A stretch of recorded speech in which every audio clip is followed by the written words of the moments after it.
Sa isang maliit na baryo sa gitna ng kagubatan, kumakalat ang kwento tungkol sa isang tiyanak na sumasalakay sa mga naglalakbay sa gubat.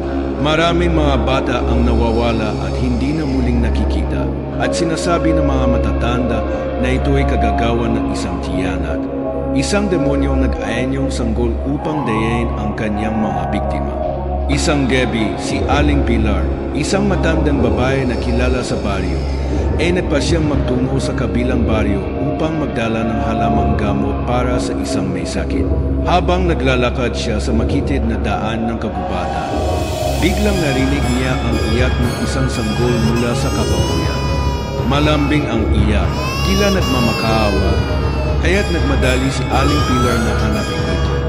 "Nasaan ka, iha?" tanong niya habang sinusundan ang iyak ng sanggol. Patuloy siyang naglakad, palalim ng palalim sa gubat, hanggang sa makita niya ang isang maliit na sanggol na nakaupo sa ilalim ng puno. Tila iniwan ng kanyang mga magulang. Agad na kinarga ni Aling Pilar ang sanggol. Ngunit nang malapit na siya, napansin niya na ang sanggol ay may mga matang kulay pula at matutulis na ngipin. Biglang nagbago ang anyo ng sanggol. Mula sa inosenteng bata, naging isang maliit na halimaw na nakangisi sa kanya. "Ikaw ang tiyanak," sigaw ni Aling Pilar, ngunit huli na ang lahat. Sa isang iglap, lumundag ang tiyanak sa kanya.